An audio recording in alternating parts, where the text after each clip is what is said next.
All right, here we go. So 3.8 is a section called implicit differentiation, okay? Just like the chain rule that we learned last Wednesday, it's sort of a big deal. It's a big deal in the sense that it is a concept that I've seen in a lot of classes after this class. No matter what math class I take, I sort of at some point use implicit differentiation, just like at some point I use chain rule and power rule, okay? So it is a big deal in that sense. But sort of running through the list of what we already know and things to sort of think about as we study for the exam this week. We've talked about average versus instantaneous rate of change. We've drawn that picture. We've thought about what it looks like and what it might mean in an equation. All right.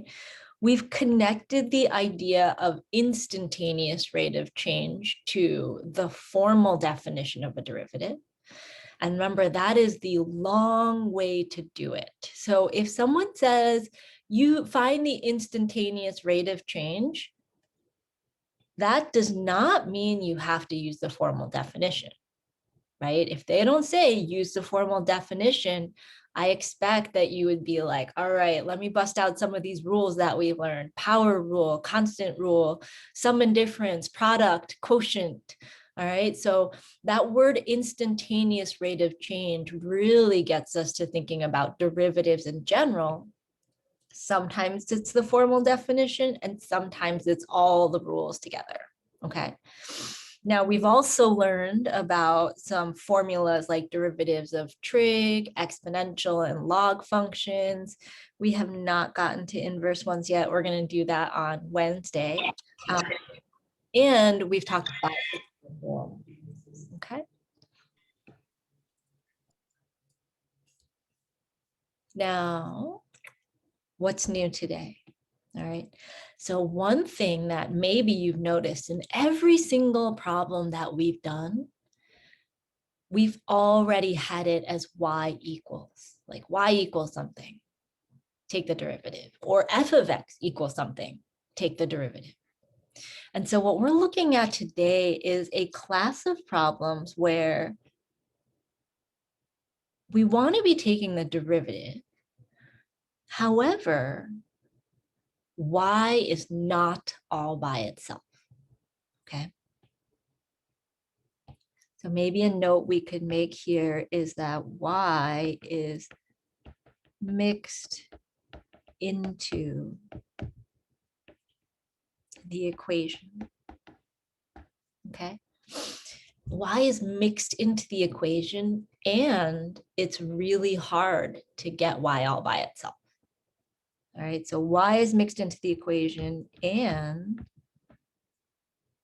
y is hard to isolate, okay? So that's the framework that we're going to go with today.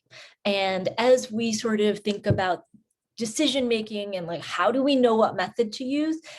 What we've written in the blue here is sort of a hint. If we get to a problem where the y is mixed up into the equation and the y is hard to isolate, we're going to be wanting to use the strategies we learned today.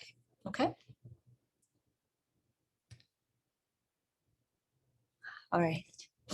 So let's take a look at number one, the derivative of y. Okay, we're going to walk through a structure for a few things and see what kind of patterns we pick up on. Okay, so I'm wondering, let's start right here.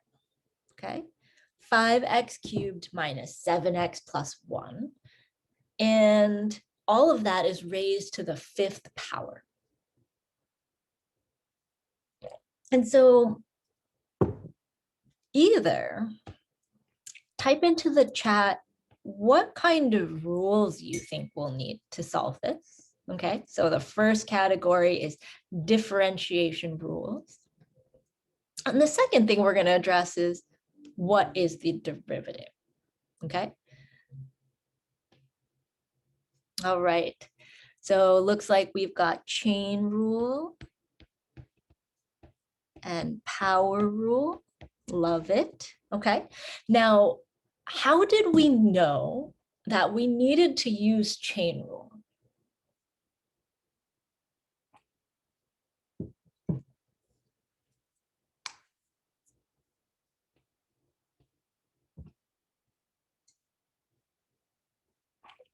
Love it. Composition of functions. Okay.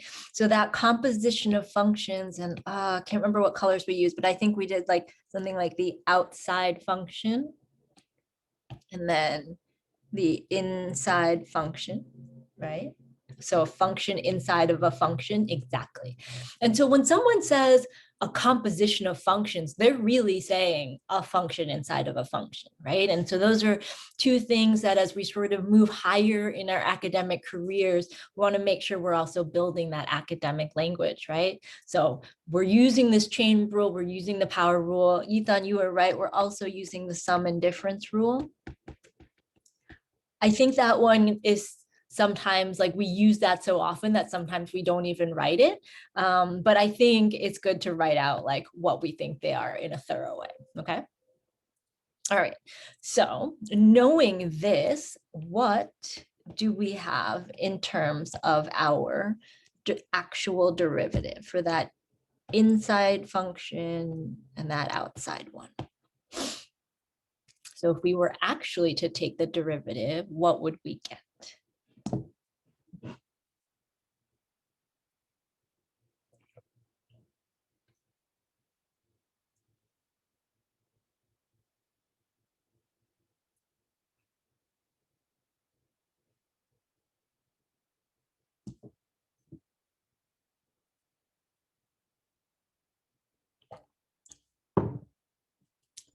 All right, let's see.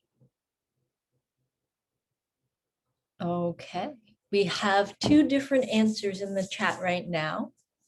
Take a look at those two answers. Let's see what we think.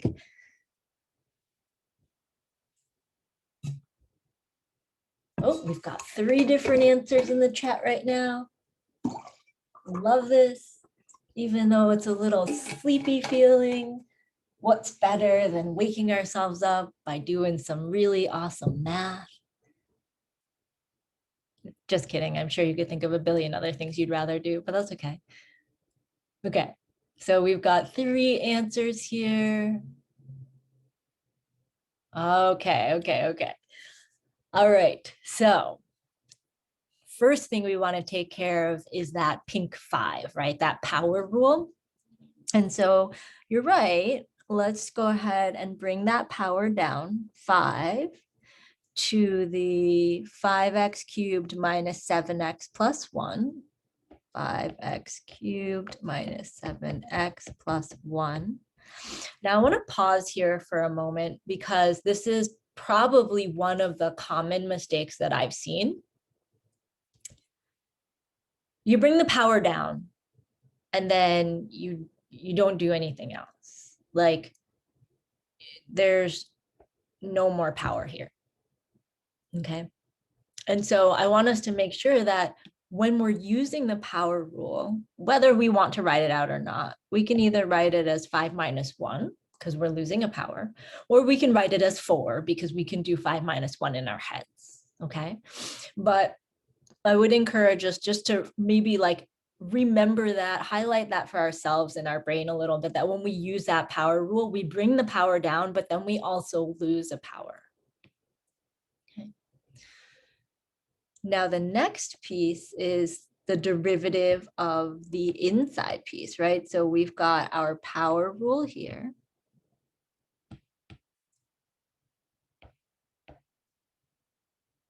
And then we've got the derivative of the inside piece.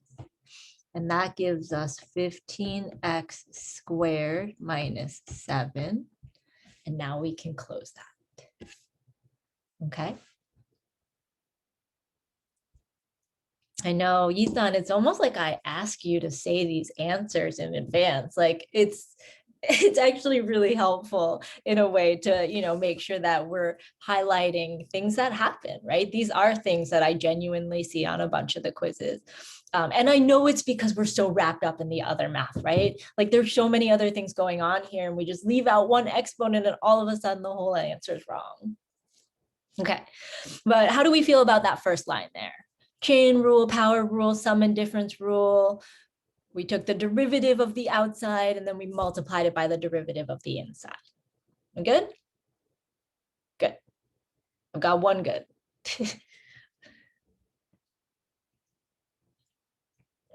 2, 3, 4. All right, all right. Now, I know there are also folks that I don't hear from, and I just want to remind you that you, no matter whether you contribute to class or not, you are equally as important. You have just as much of a right to ask questions as anybody else in class, okay? All right, so let's move to the next line. So now I have g of x to the 5th power. That maybe looks like something that we've seen in like those table kind of problems. But if you just looked at this second line right here, g of x all raised to the 5th power, what rules would you use to find that derivative?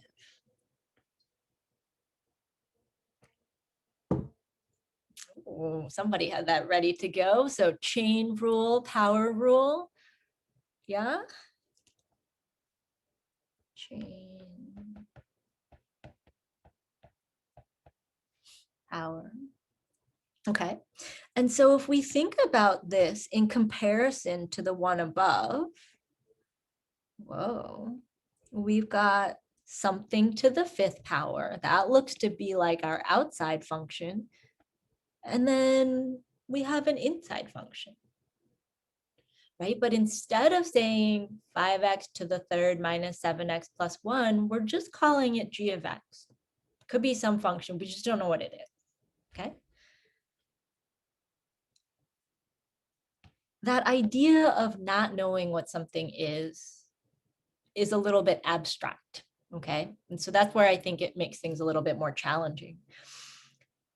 How might we represent the derivative of this g of x1?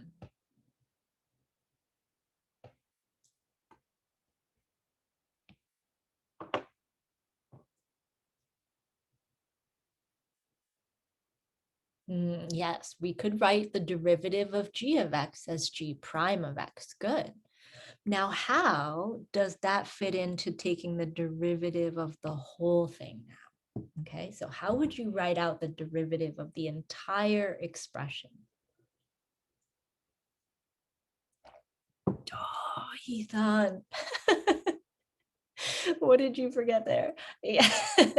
All right, but we've got the 2 answers right there. All right, so we've got a 5 g of x to the 4th times g prime of x. And we've got our outer function and we've got our inner function derivative, okay? All right. What's the same between the first 2 examples we did? Like these 2 up here.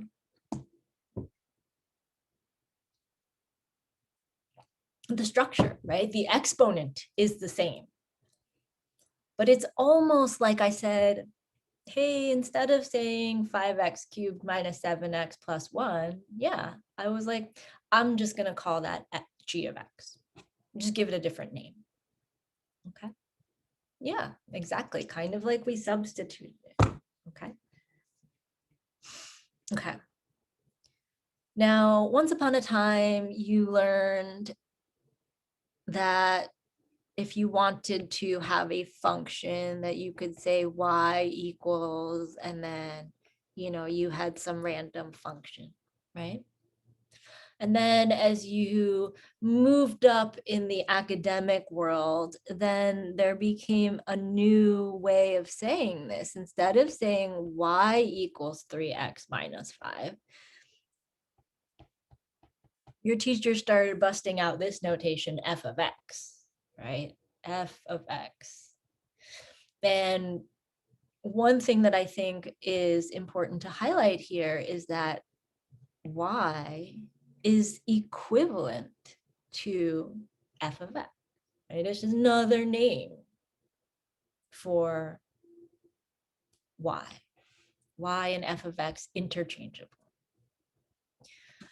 Y in general represents some function. I don't know what it is, but it represents some function.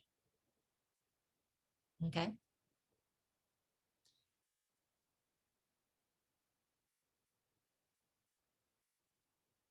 If I wanted to take the derivative of y to the fifth, what might that look like? Or what rules might we want to use? Okay, now here a power rule. So 5y to the 4. Okay. Ethan, why do you have a y prime?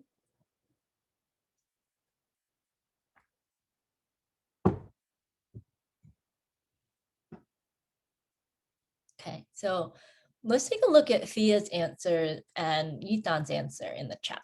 Okay, so one person has 5y to the 4. The other person has 5y to the 4th times y prime.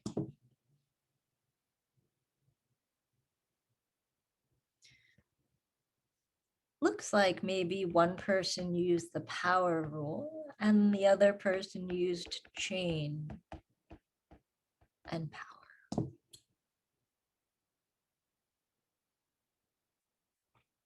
What are our thoughts here?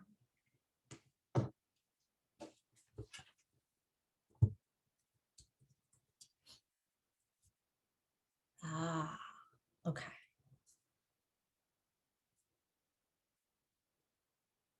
Okay. So I see some positive things in the chat. I'm going to read through them in case you aren't able to see the chat. And I want us to marinate on this just for a second, okay? So things in the chat are, because y is a function, it makes more sense for us to use the chain and power rule.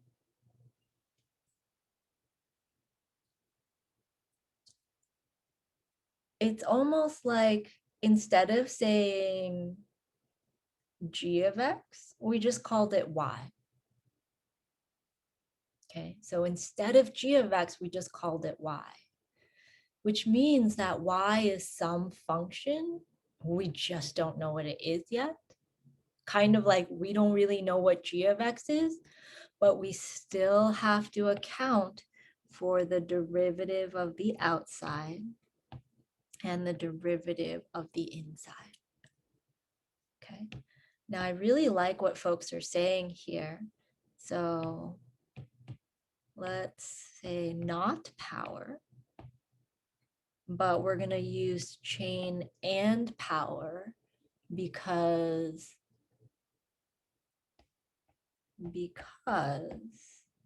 y is a function. Okay.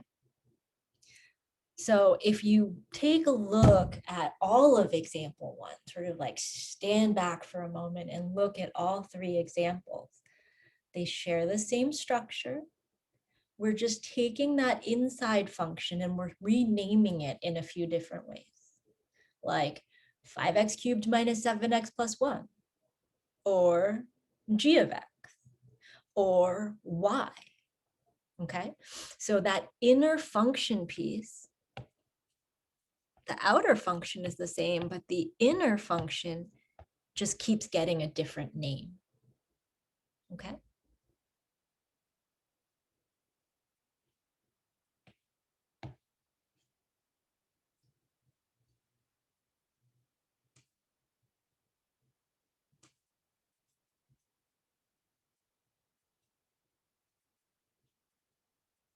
All right. Let's try this again. We're going to walk through this same idea with 2 more examples. to think about structure in a bigger sense, rules, like which rules are we going to need to use, but also get a little bit of practice in terms of taking derivatives, okay? So let's take a look at example number 2. So we're going to start with this one, sine of 3 minus 6x. And if you look at that first line only, what rule or rules might you say we need to take the derivative?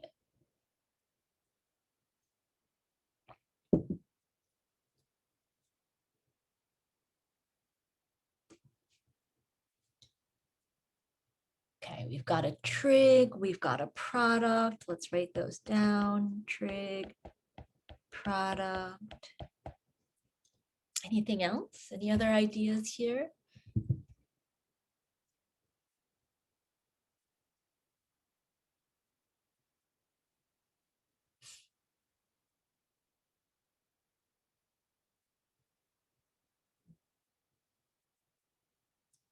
Chain. All right, let's see. Okay.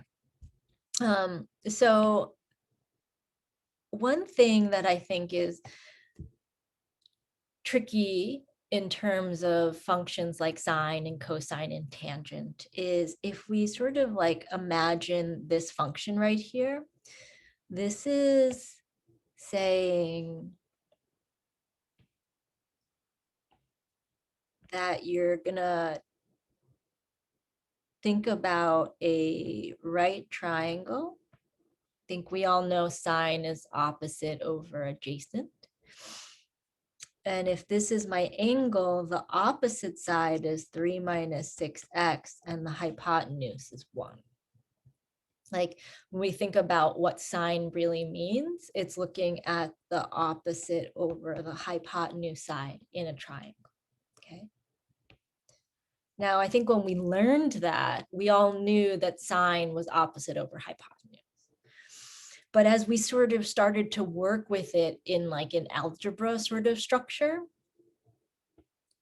sometimes we confuse this and we say that we think that it is sine times 3 minus 6x. Okay. And that's actually not what it's saying. So this is not what it's saying. We have to consider this as like an expression altogether. Okay. So maybe what we can think about here is that in fact, we have an inner function, 3 minus 6x, and we have the outer function of sine. Okay. So it's not just sine of x, it's sine of something else. That's a good indicator that we're going to need to use chain rule. But we think, or I think we can get rid of the product rule because that's not what sine of 3 minus 6x says, okay? And I think as someone put in the chat, it's like 3 minus 6x is being signed, like sine is being done to that expression, okay? So I would say, yes, we need trig and we need chain rule, but not the product rule, okay? Now, when we're taking this derivative then, if we're using trig and chain rule, then it might look something like this. It's cosine of 3 minus 6x. That would be the derivative of the outside function. And what would we write for the derivative of the inside function?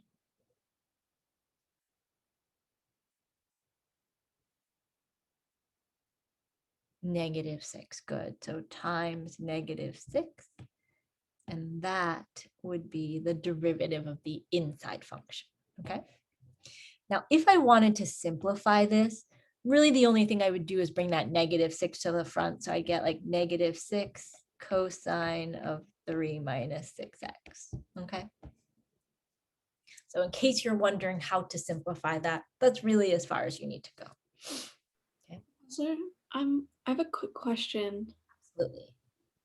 In the first part about the stuff in red, about you're talking about how we can't use the product rule. Could we use the product rule if it was sine x and then parentheses 3 minus 6x? Is that what that would look like? Yes, and let me write that down. So if you wanted to use product, it would look like sine x times. This would use product. Okay, thank you, because sometimes I overlook the x or I put an x there on accident. Yes, I totally get that. And thank you. I think sometimes I highlight like, don't do this, but it's equally important to be like, but this is when it would actually work like that. So thank you for that. Okay. So thinking about chain rule, when it comes up, how we know. And if we think about how that applies to the second line, sine of g of x, what rules would we use and what would that derivative look like?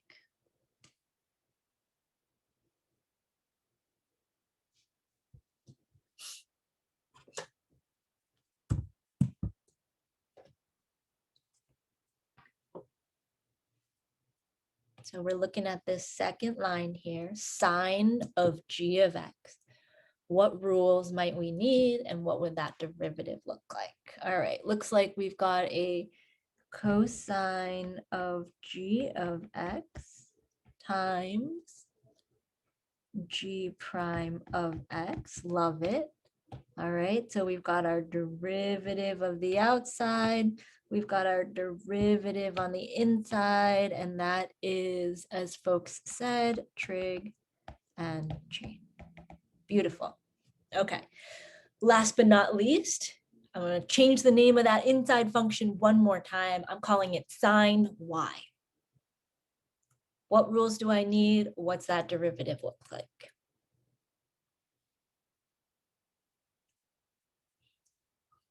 All right. Yeah, we're going to need the trig because we see the sign. We're going to need to use chain as well because we've still got that outside function and the inside function. Okay. What does this derivative look like?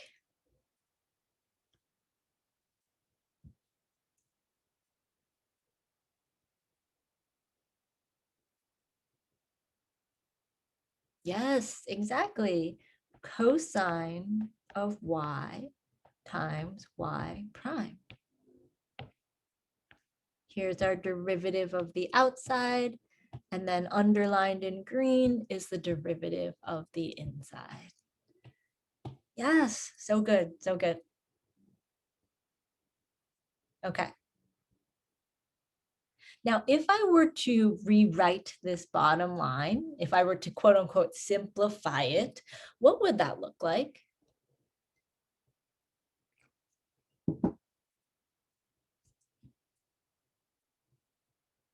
Yes, yes. Y prime cosine of y. Okay, perfect. That's going to come into play when we do some of the questions later on. Okay. All right, let's do, yeah, right? I mean, I'm not going to say that I never stayed up super late doing a homework and I just started reading like my derivatives. They make some pretty funny words. Okay. All right, one more example. Let's take a look at these three expressions, consider what differentiation rules we would need and what derivatives we would get. So let me give you maybe a minute or two to sort of think that out, write it out on your own, and then let's start typing in some of those answers into the chat. Let's see what we get for any of these three, any and all of these three. Okay, could be the rules, it could be the derivative, excuse me, whatever you feel like you have to contribute would be excellent.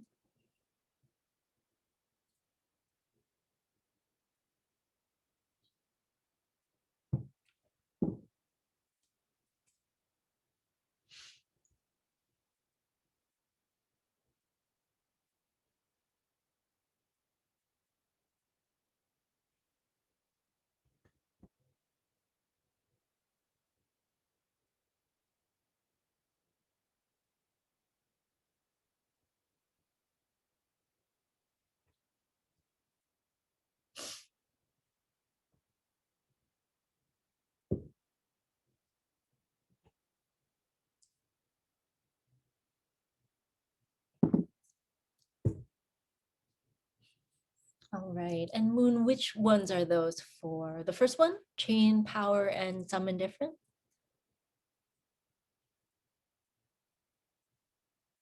Okay. Chain, power, sum, difference. Okay. What do folks think about that as the rules that we need for the first expression? And exponential, yeah, let's get that exponential one in there, okay? Cool. Yeah. Okay. All right. So if we take our derivative, we've got our outer function, which is like the e part. And then in the exponent, we have our inner function, okay? And as we take our derivative, let's see, does anyone think they have an answer? Any brave souls on this cloudy Monday morning?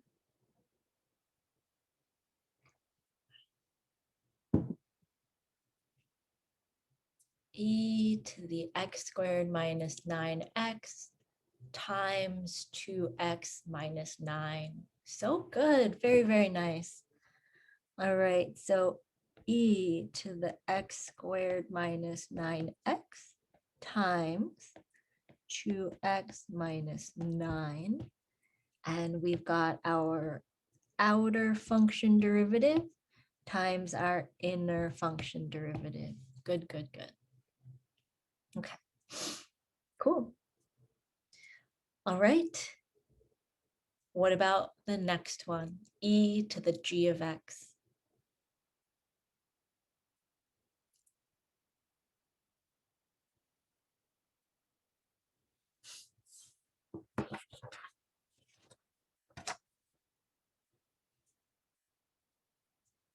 All right, what changes here? All right, looks like we're keeping the chain rule. We're getting rid of the power and the sum and difference because we don't know what g of x is anymore, right? And then we can keep the exponential part. Good. All right, what's that derivative look like?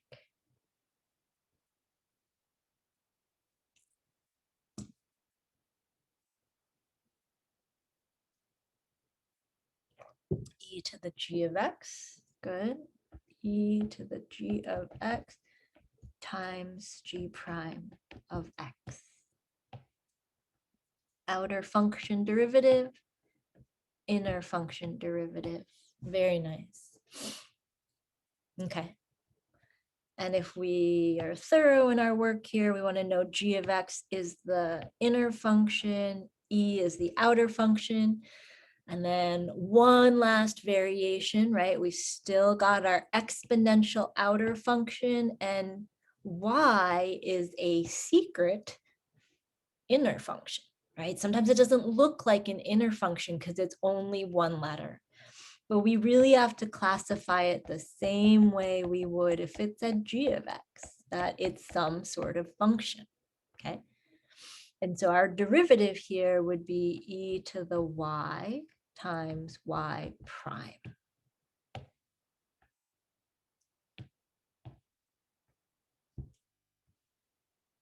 Okay. So what's the takeaway here? What are some things that you think might be patterns that I wanted you to see through this exercise, or things that we need to remember in all three of these examples? All right.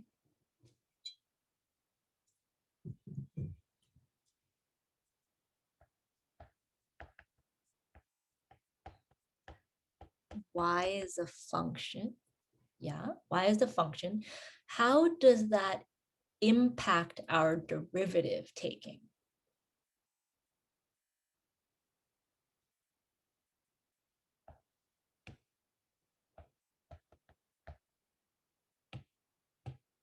Okay, so since y is a function, okay, since y is a function, we should use chain rule whenever our derivative includes y. Okay. So I think that's a nice sentence to kind of frame where we're going to be going. Since y is a function, we should use chain rule whenever our derivative includes y. Okay. What that means is that if we have a y in our function, we better have a y prime in our derivative somewhere. Okay.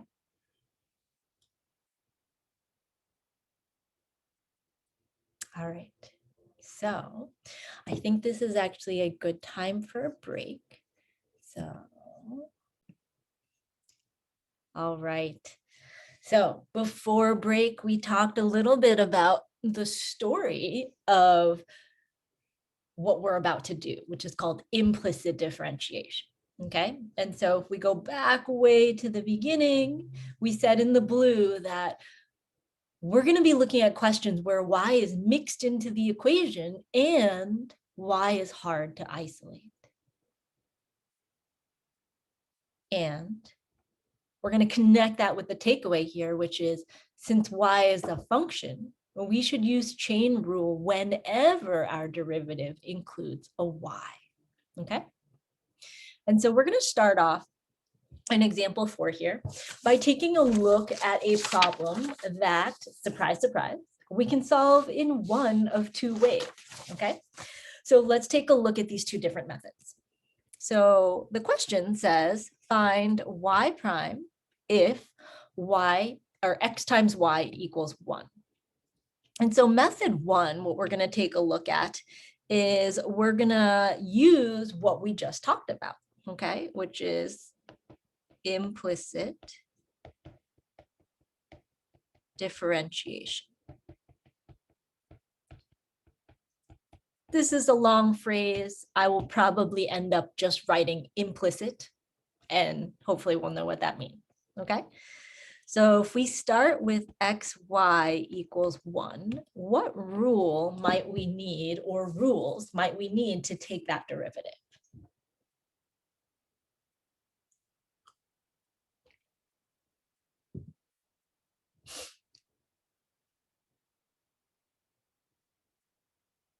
Right? If we have xy equals 1, I think we know the derivative of the right-hand side, but what would we do for the left-hand side? All right, I see some product rule, and I think that's a really great idea. So let's take our product rule. Let's set up for that. U is going to equal x,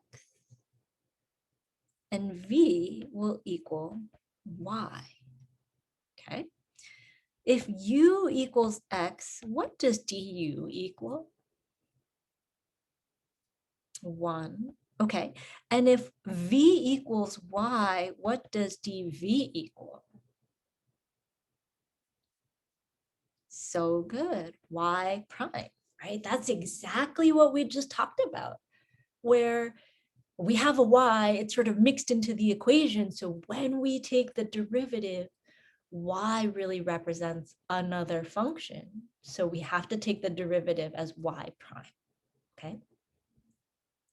Now let's find our derivative. So we'll get u, which is x, times dv, which is y prime, plus v, which is y, times du, which is 1. And what am I going to set that equal to? What is the derivative of the right-hand side? Okay, we're going to get 0 here, okay? All right. Now, let's see what we have. We have xy prime plus y equals 0, okay? Now, with implicit differentiation, at the end, we do want to solve for y prime. So our final answer should be y prime equals something. And so my question to you is, how do we get this little y prime all by itself?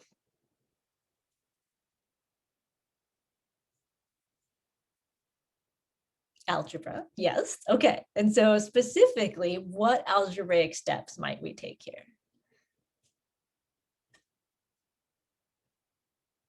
Move the y. Okay, so I'm going to subtract y to both sides. I get xy prime equals negative y. And then we're going to divide by, oh, yes, x. Okay. And then we're going to divide by that x. So y prime equals negative y over x. Okay. So that, my folks, is what we call implicit differentiation. Okay. Now, we could have also done this problem before today's lesson. We could have done this like probably a couple weeks ago. Okay. So let's see what it would have looked like if we had tried to do this. I know, I don't know why it was so hard for me to think about when we had done this. In method number 2, we're going to isolate y first, and then take the derivative. Okay. All right. So if I take my equation, x, y equals 1, and I want to isolate y first, what does that look like? Y equals what? 1 over x. Okay, so we just divided that x over. Okay. Now, I know I'm going to be taking a derivative, so what might be a more useful way of writing 1 over x?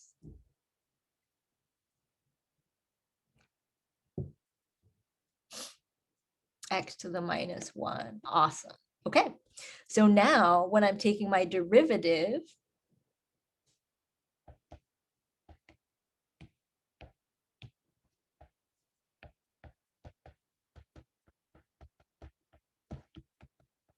okay, let's see what we start with. Y equals x to the minus 1. What should I write for my next line?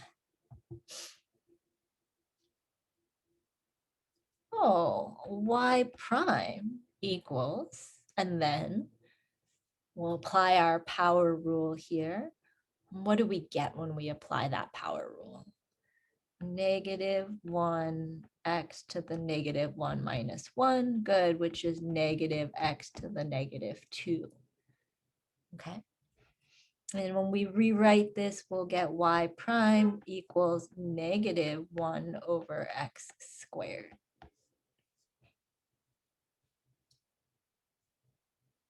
Okay. So 2 things I want to point out. First, you took the derivative of y and you got y prime. Okay. Let me say that one more time. You took the derivative of y, and let's see what you got. You got y prime. So secretly, this whole time we've been doing derivatives, we've actually been doing implicit differentiation in the sense that the derivative of y is y prime. Okay. That's one thing I want us to sort of consider. This is the second thing I want us to consider. If these are both equal to y prime, how come they're not the same answer? And short story is, they are the same answer. Okay. So this answer on the right-hand side is called the explicit solution. Explicit meaning that it's only in terms of x's, right? -1 over x squared. But what we have on the right is actually an implicit solution, meaning that x's and y's are mixed together. But with one small substitution, we can actually show that these two answers are the same. Okay, so instead of y, everywhere I see a y, I can actually write it as 1 over x, right? Because that's from the original problem. Another way of saying y is 1 over x. So everywhere I see a y, I'm going to put 1 over x. So we could rewrite this solution as y prime equals -y over x. And everywhere we see the y, we're going to put 1 over x. Okay, so that's just a substitution there. Y is the same as 1 over x. And when we simplify this, look what we get.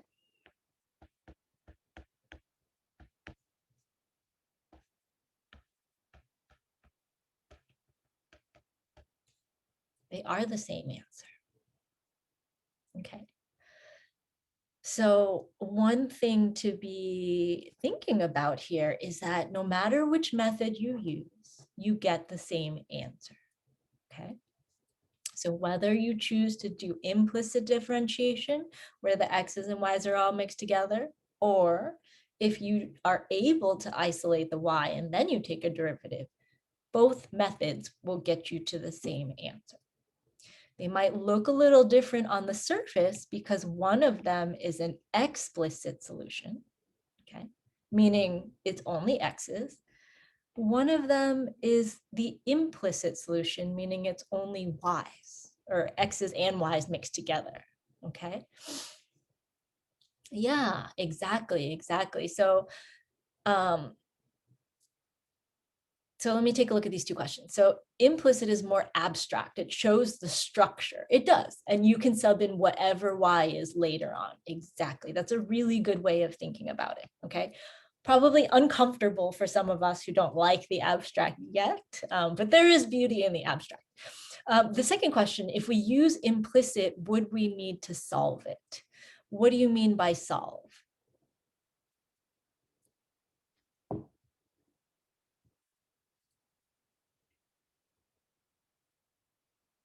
Oh, like turn it into explicit? No, that's the beauty of implicit. You don't have to get it into an explicit form. Okay. Does that answer the question better?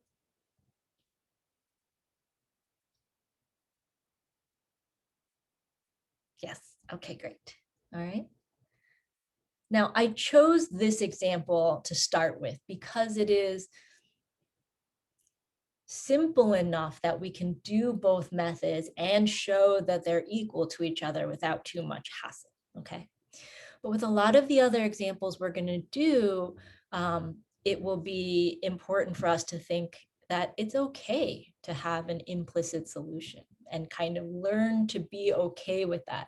I know that we're so used to getting all our y's on one side and all our x's on the other, but as the math gets more complex, sometimes that's not necessary. Okay. All right. Let's take a look at example 5. So find the derivative of x cubed y to the 5th plus 3x equals 8y cubed plus 1. Okay. Now, just in reading that question, I think we can maybe tell that this one is a little bit harder to think about getting y by itself. It is a pretty big leap, right? And even if you're, peeking down at the bottom of the screen, example 6 looks like it's going to be really hard to get y by itself. Okay.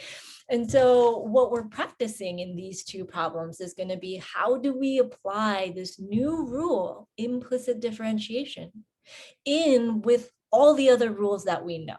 Okay, and I think that's the layer that makes it so much more challenging. All right, but let's take this piece by piece. Okay, if you were only to look at the first term here, x cubed y to the fifth, what rule would you tell someone to use for that?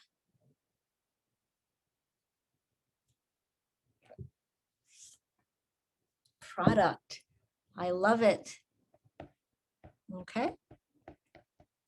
Sometimes if I'm feeling lazy and I don't want to write implicit, okay, so I could write implicit.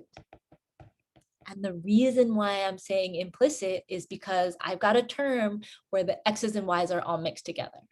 X cubed y to the fifth, okay? Sometimes I write just y prime as a reminder to myself that I'm gonna need a y prime. Okay, so I'll kind of leave that up to you in terms of where you feel like you are, what symbols are more helpful, okay? I think the 3x and the 1 are okay, but when I take the derivative of 8y to the third, what rule or rules do I want to consider?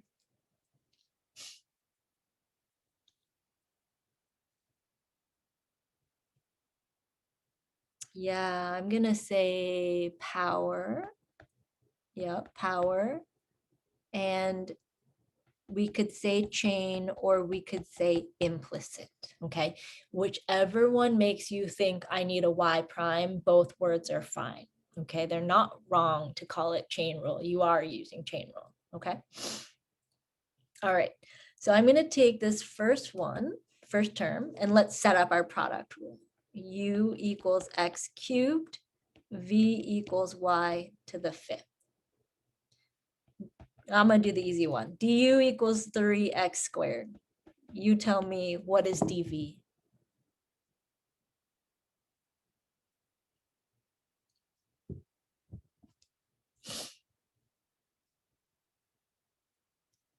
Good. Power rule, 5y to the fourth times y prime, because we didn't solve for y. We don't actually know what y is. It's just some function. Okay. Now, similarly, let's set up this 8y cubed. So that derivative is going to be 8 times 3y squared times y prime. Or we could write this as 24y squared y prime. Okay.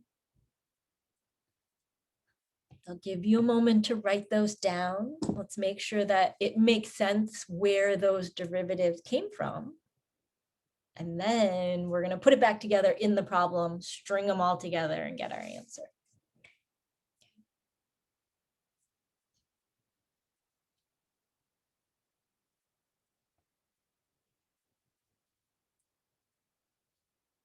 All right, so if I'm using the product rule on the x cubed y to the fifth, I'm going to get x cubed times 5y to the fourth times y prime plus v du, which is y to the fifth times 3x squared.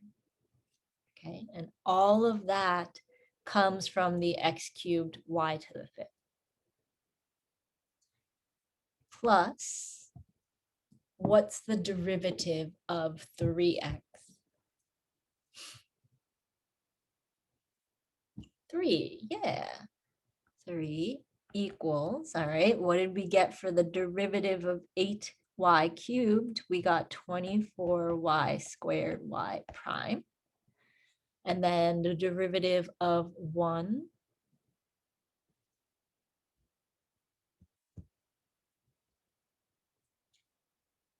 is going to be 0. Good, so plus 0. All right. Now, in terms of solving, okay, you don't need to get like x's or like only x's on one side, but you do need to get y prime by itself. Okay, So just to kind of go back to that earlier question, at this stage, you still need to isolate y prime, okay? And that does involve some algebra. So let's kind of unpack this a little bit. I'm going to write that next line, but I'm going to reorder some of the terms.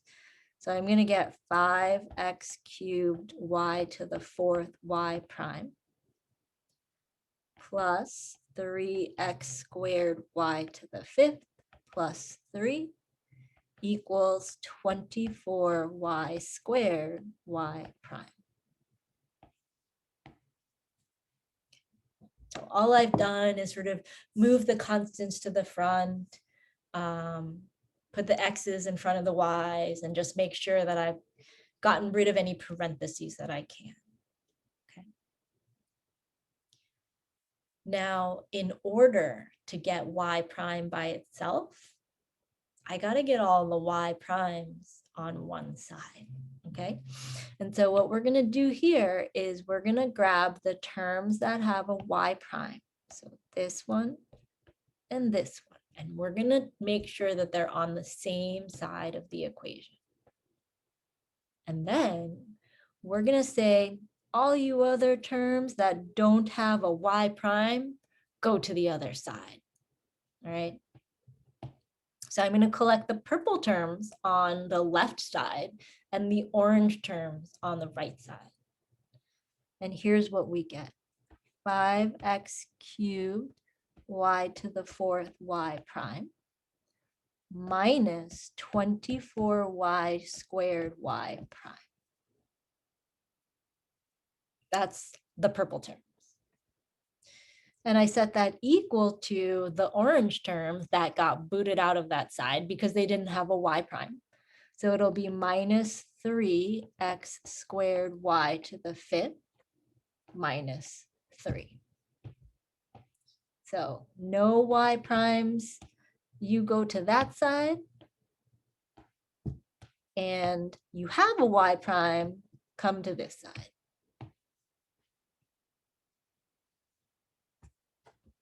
All right, we okay so far there? Just adding and subtracting terms. Yes, okay. Now,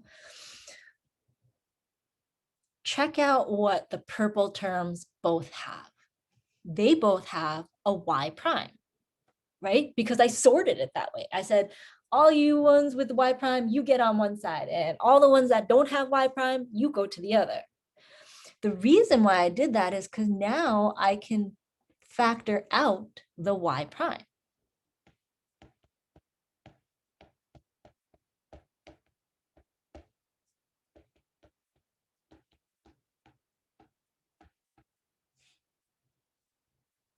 All right, I did that intentionally so that I could get my y prime as a factor of those terms. What is my last step to get y prime by itself?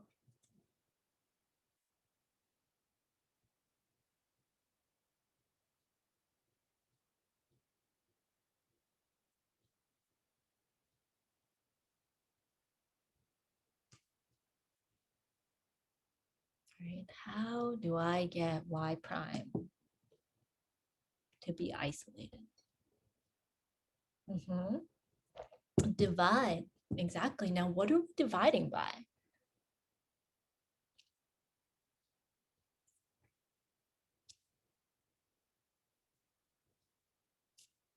The left to the right. Yeah. So we're going to have the orange terms and then divided by the ones that came from the purple terms. And that is our implicit solution. Okay, so at this point, I don't need to do anything else. However, it's not okay to just leave your answer like this. Okay, so we still have to do some algebra. We have to get that y prime by itself. But then after that, we can leave that. Yeah, yep.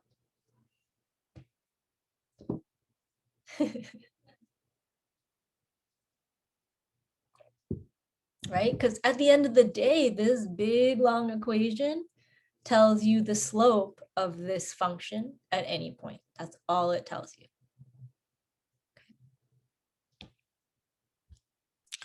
Professor, Yes, what's up? I just had a question. So was there, this is just out of curiosity, was there any reason that like why we moved everything to the left side and then like moved things to the right side? Like as opposed to just like subtracting negative, or not, sorry, subtracting 5x cubed y to the fourth y prime just to the right side? Like when, That as well. That's absolutely fine. oh, okay. Then I think you get all the same terms, but every single term has an opposite sign of what I have. Okay, gotcha. Yeah. Right, thank you. Yes, that's absolutely fine. And so that is actually a really great question. And it looks like somebody else also had that same idea. It doesn't really matter which side you move terms to. You absolutely could have taken this purple term and moved it to that side and then sort of followed the same procedure. Okay. So if you're checking answers with someone else who did it in a different way, you should have all the same terms. The top ones should be on the top, the bottom ones should be on the bottom, but all the signs will be the opposite of what yours are. And if that's true, then you know you have the same answer as someone else who moved things in a different way. Okay.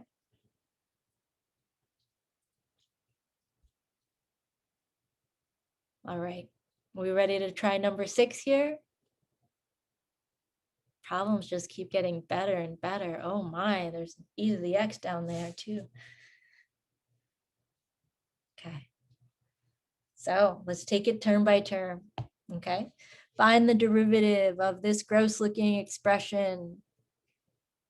Let's start with that first term. Yeah. What rules might we need?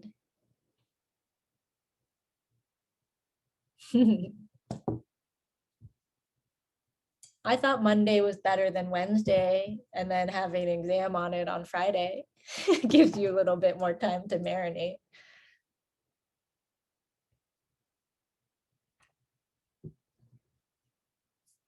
All right, so what rules do we need for this x cubed tangent y if we want to find that derivative?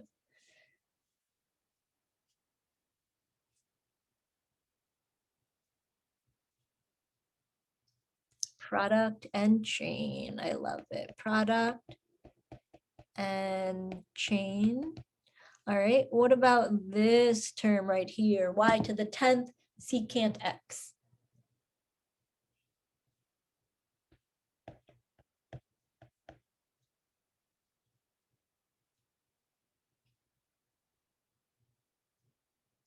We're gonna need implicit, and some people are calling that chain, and that's absolutely fine. What else do we need for that second term?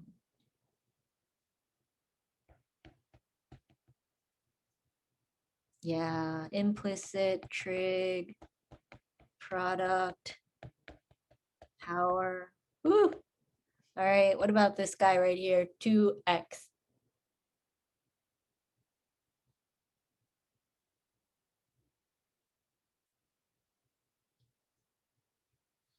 I'm going to be a little bit more specific and say that's a constant multiple. Okay, constant multiple. All right, so here we go. Let's start off with our first term. U is going to be x cubed. I will take the easy one. This derivative is 3x squared. Okay, V is tangent y. What is dv? You tell me.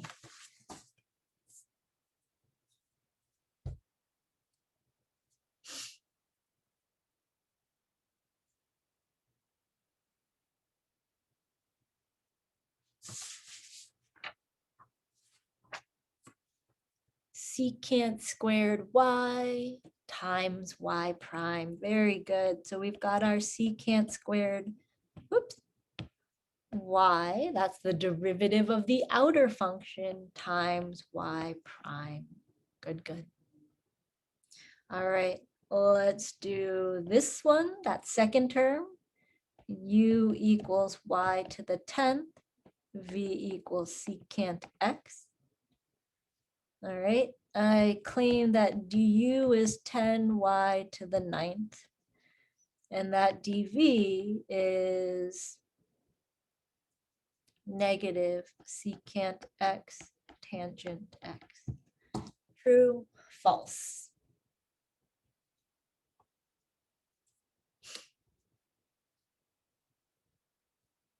False. All right, where is the mistake and how do I correct it? Du, okay, so 10y to the 9th. What's missing? You need a y prime. Good, love it. All right, what about, is dv okay?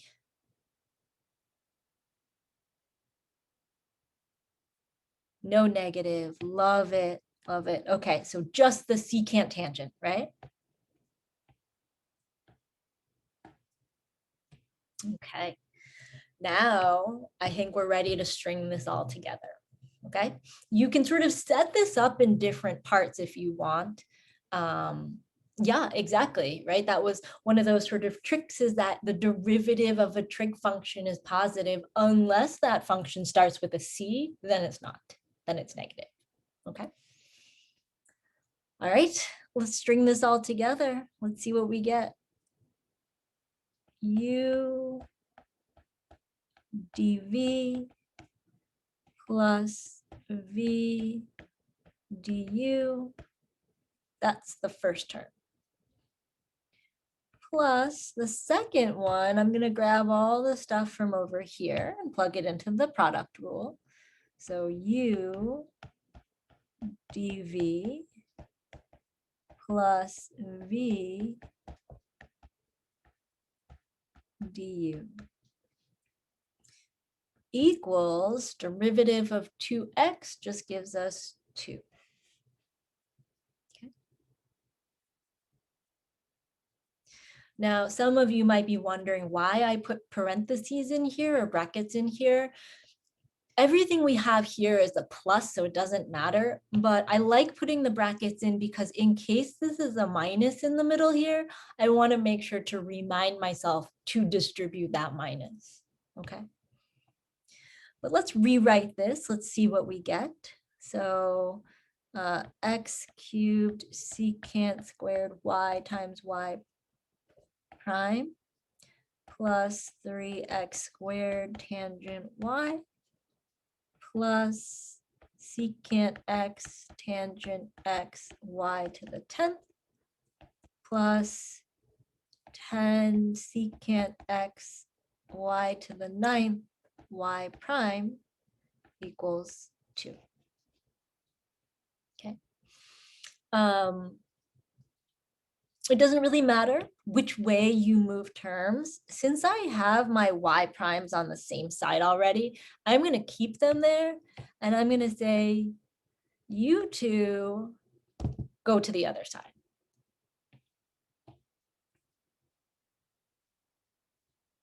And so that's going to give us x cubed secant, okay, so y prime x cubed secant squared y plus 10 secant x y to the 9th. So I've sort of done 2 in 1 here. I've factored out that y prime and sort of moved the purple terms together. And then I'm going to take the other 2 terms and subtract them to the other side.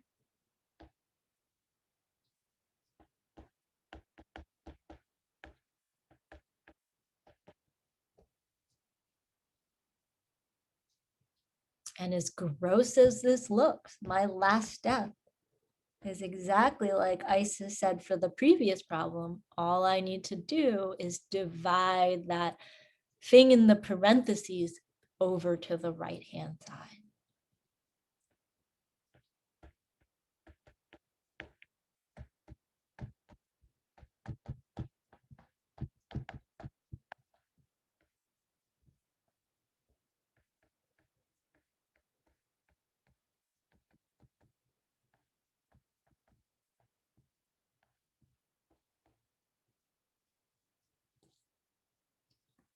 Whew.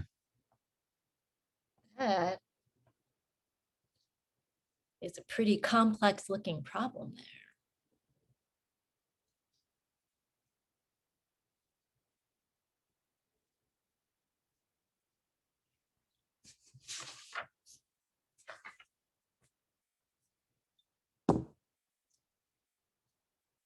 All right, before we move on to example 7, is there any clarification that folks would like on example 5 or example 6? I have a quick question about example 6. Just to make sure that I'm reading this right. So from the line with the purple and the orange to the next line, we got all the y primes on one side and then factored for y prime out of that. Exactly. Okay, cool, thanks.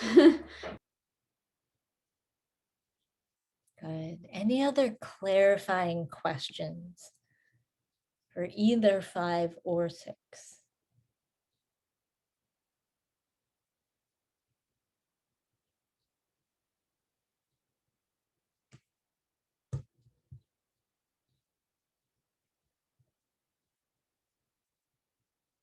All right. Well, let's go ahead and try our hand at number 7 then. All right. So rules. Let's start with the right-hand side. What might we want to say for ourselves about that y cubed?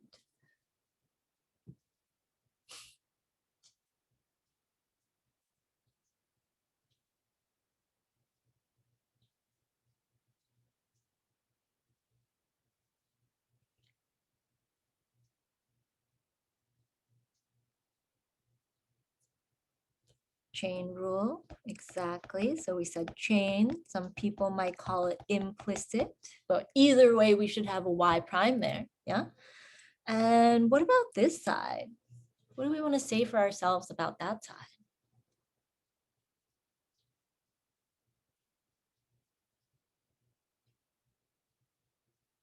Quotient and exponential, okay. So quotient, exponential. All right. So if we were to solve this or set this up, we would get u equals e to the x and whoops, v equals x squared. Okay. Du equals e to the x, dv equals 2x. Okay. I think in this case, this is one of those where it's probably about the same either way. Actually, one thing that I tend to do if I'm doing these kinds of problems, I actually multiply this x squared to the other side. So then I have positive exponents everywhere and I have product rule instead of quotient rule. That is 100% an option. Does that make sense?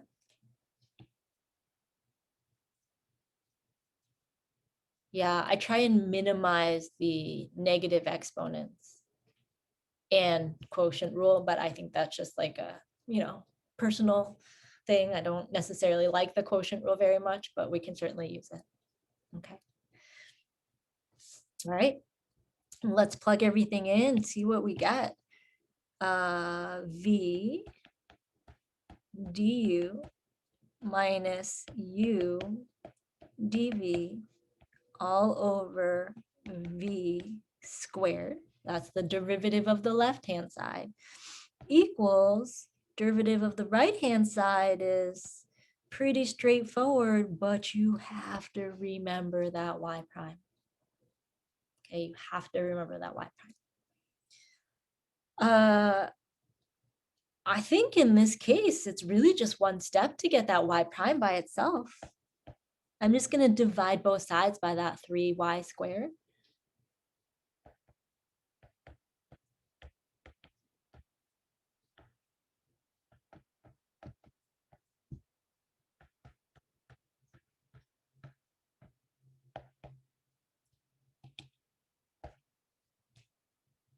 That's it.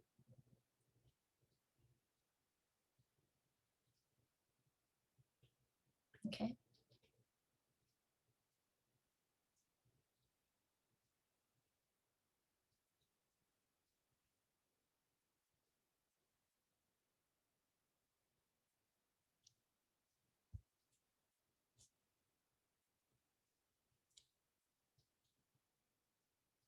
All right, how are we feeling here with number 7?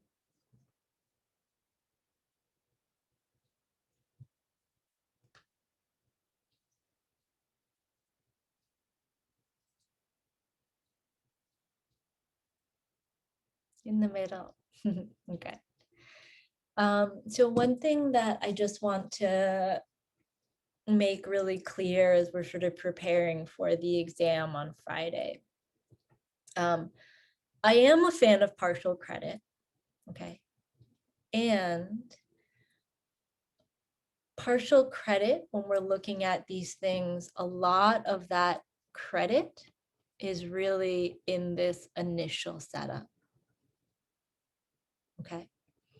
Meaning, if you were working on this problem and you were taking the derivative of this, and you just said e to the x over 2x, like you didn't even use the quotient rule, that's a lot of points off.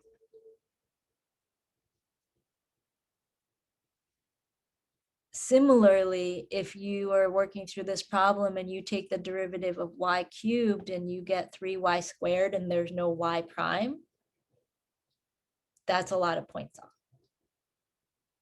The reason being, this is the calculus part.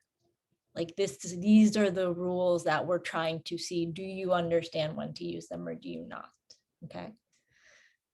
Right. If there's no y prime, what are you solving for, right? What is actually a little bit less of an issue is like, did I write these with the parentheses or without? Or like, which order do I write them in? That's just a little bit like less in terms of the point structure. Okay. So as you're studying this week, I really want you to focus on that setup. Like, how do you know how to set these up? Which rules do you need to use and when do you need to use them? Okay. Now I know there was a question I missed in the chat about how we move that 3y squared. So in particular, this 3y squared is times y prime. So if I want to move it to the other side, I'm just going to divide by y prime, or 3y squared. So I just divide 3y squared, which is why it ends up in the denominator. Okay. All right. Thank you for your patience on that. Okay. All right. Here's what I'd like us to do. It is 11:13 right now. Okay. I would love for us to go into some breakout rooms and try number 8. Okay. I know we may not feel 100% on this. That's not the point. I think sometimes when we're talking about it with each other, some of these misconceptions that maybe we don't want to say out loud in front of the whole class or type into the chat and then have that highlighted. Like if we don't want to say that in front of the whole class, sometimes that smaller group is a little bit of a safer setting. Okay. And we're just going to go in there for 15 minutes. Okay. So get as far as you can get on 8. If you also finish 9, that's awesome. If you guys spend the entire time discussing number 8, that's also fine. Okay, so there's no need to be done by the time we come back, but I think it's worth thinking about now that we know that initial part of setup is worth so many points. Like, how do we know how to set these up? And does everyone in our group and then in our class know how to set up each term? Okay, so I'm going to resume the recording. Yay. Okay. So I wasn't sure how far you all would get, so I kind of left it blank. I feel like, and correct me if I'm wrong, we're okay with the 12x cubed and the minus 100?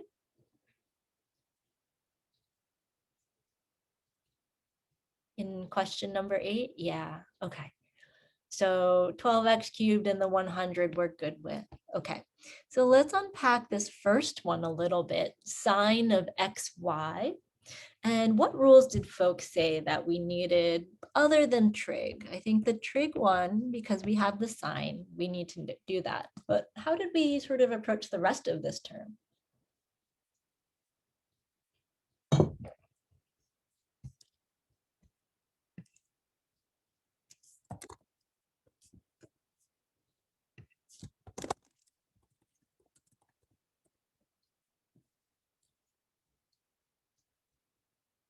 Yeah, I'm going to say maybe not power, but product rule, because we have our x times y, right? X times y. And then no matter how you write it, just some sort of indication for yourself that you're going to need a y prime.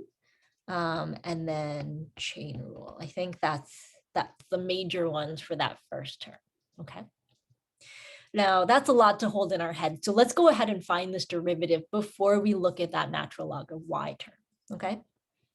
So if I were taking this derivative, I'm going to set up the product rule for the inner function. So u equals x, v equals y, du equals 1, and dv equals y prime. Okay.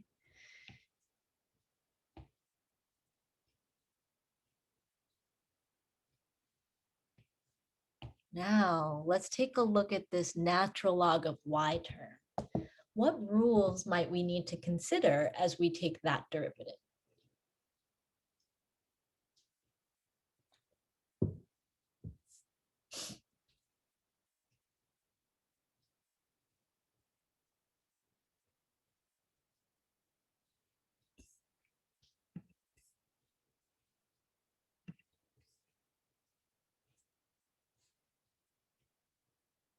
Yeah, we're going to need chain. And again, some people might call that implicit because we have that y prime. Okay. And then maybe considering that we need the log rule, right? However, we take that derivative of a natural log.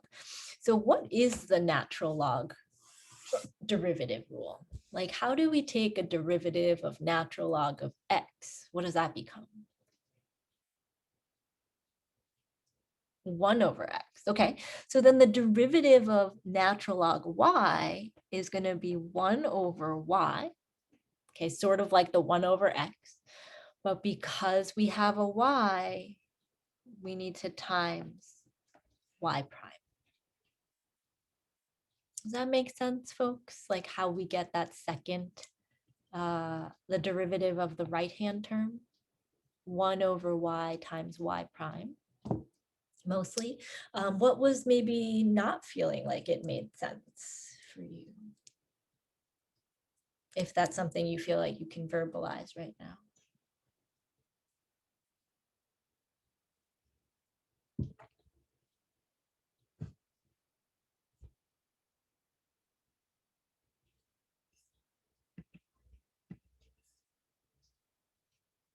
Okay. Well, let's kind of string these together, see what we get. All right. So I'm going to first take a look at this term, the sine xy. So when I take that derivative, I have to consider the derivative of the outside function. So cosine of xy. Now, this is where I use the chain rule. So u dv plus v du will give me the product rule I need to use on the inside. So u dv plus v du. Okay, and all of that comes from the orange term above.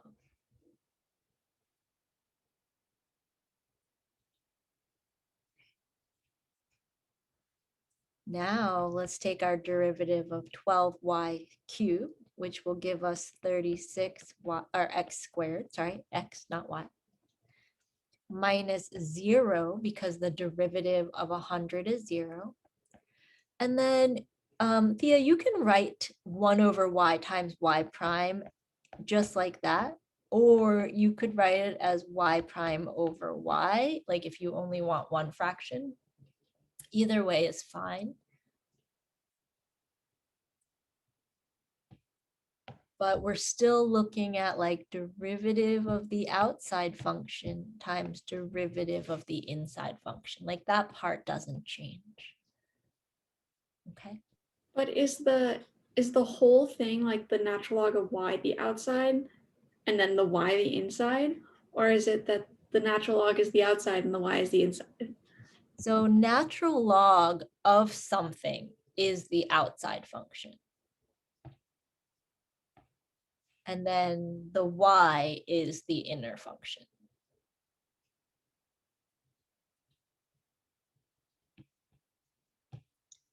Like if we had a natural log of x squared,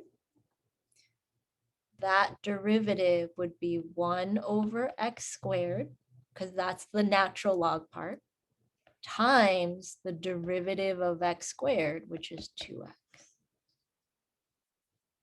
Okay. Yeah. It's just we're replacing like that 2x with the y prime because we don't know what y is. I know, it's weird. Yeah. Okay. So let us maybe cut and paste this over here. And now let's do the algebra piece. Okay, so some of these terms are going to go away and some of them we might need to distribute. And I think that's where maybe the simplification got a little weird. We got to distribute this cosine xy to this term and to that term. Okay, and so we'll end up with xy prime cosine xy. That's the cosine to distribute to the first term, plus y cosine xy. That's when we distributed the cosine to the second term. Okay. Plus 36x squared equals 1 over y times y prime. All right, so does that distribution part make sense? Because I think some people said when they tried to simplify, got kind of weird. But I think that distribution is maybe just something we hadn't really seen yet.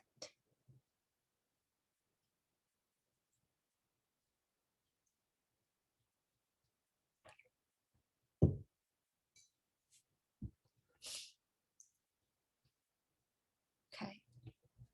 Now from here, we can collect our y prime terms on one side. Everything else that doesn't have y prime gets booted to the other side. It doesn't really matter which way you move them. I could do y prime and then x cosine xy minus 1 over y. So I subtracted that term on the right-hand side over, equals negative y cosine xy minus 36x squared. And then my last step is just to divide.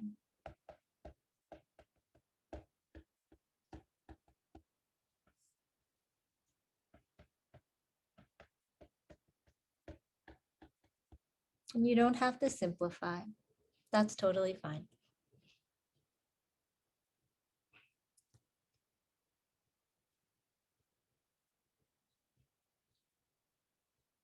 All right, so I'll give you a moment to write that down, but also think about sort of how we got from step to step. Before we finish with example 9, let's go ahead and just make sure that we address any questions that people might have on example 8.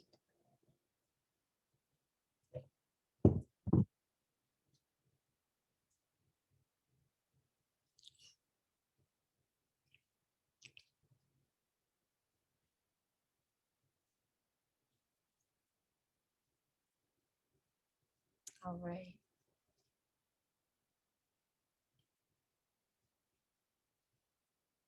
We feel ready to move on to example 9, or are people still writing things down? I know this is like a lot of letters.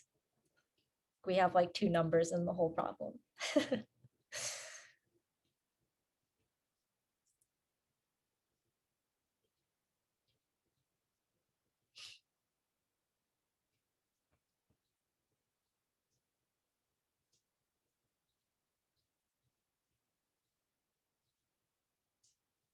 All right.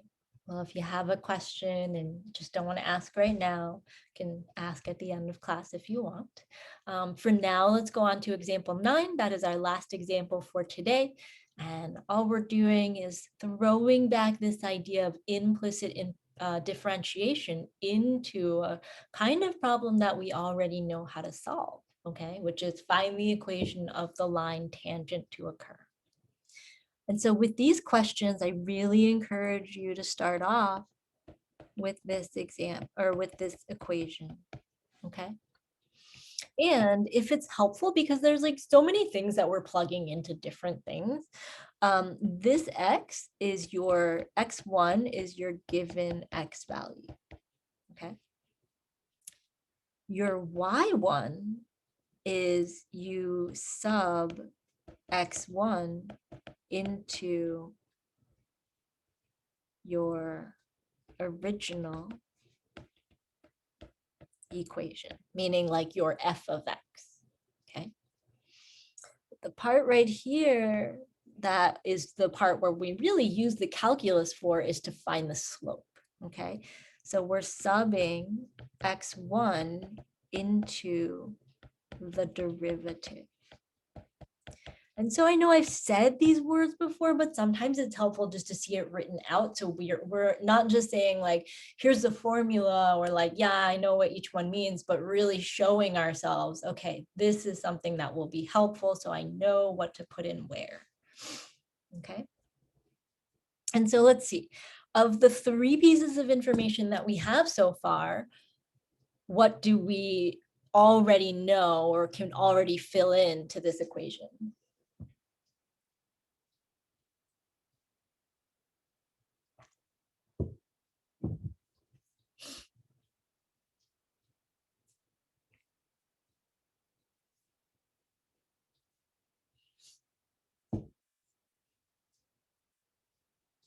Yeah, we know our x and our y, right? We've got 3 comma -4. So they actually gave us a point. All right, well, if we know this and we know this, then the only thing we need to find is m. All right, so we're going to take our equation, x squared plus y squared equals 25, which, by the way, what shape is that? A circle. It is a circle with a radius of 5.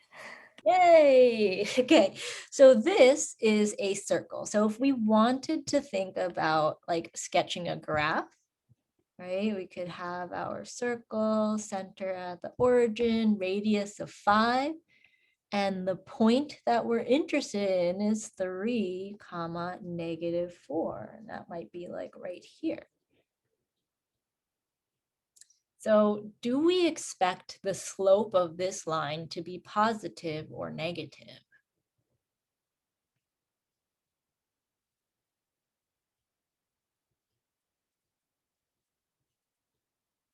Yeah, we should be getting some sort of positive slope here. Good, good. Okay. So now let's go back and take our derivative. I could solve for y, but since we just learned this handy tool, I'm going to go ahead and use implicit differentiation. So the derivative of x squared is 2x plus the derivative of y squared is 2y. Don't forget the y prime. And don't forget that the derivative of 25 is 0. Okay. All right. Let's use some algebra to get y prime by itself. 2y, y prime equals -2x. And y prime equals -2x over 2y. I'm going to reduce the 2's because I know I'm plugging in numbers, so I would like them to be as small as they can. So I get y prime equals -x over y. Okay. Now, to get our slope, we're going to plug in our point. Y prime equals -3 over -4. Now, I don't know about you, but this to me is such an easy place to miss a sign. Right? I might forget the negative on the bottom. I might forget the negative on the top.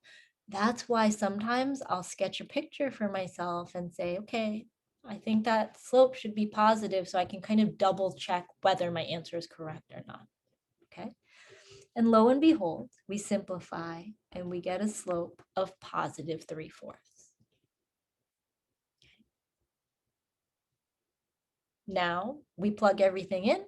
We get y minus -4 equals 3/4 x minus 3. Please leave the equation in this form. You don't need to do anything else to it. This is absolutely fine. Okay. If you wanted to, you could add those two instead of minus a negative, but you do not need to distribute, get more fractions in your life. You 100% do not need to spend your energy on that, okay? This is totally fine.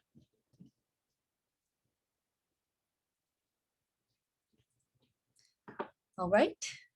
So folks, that brings us to the end of today's lesson. I'm going to go ahead and stop recording.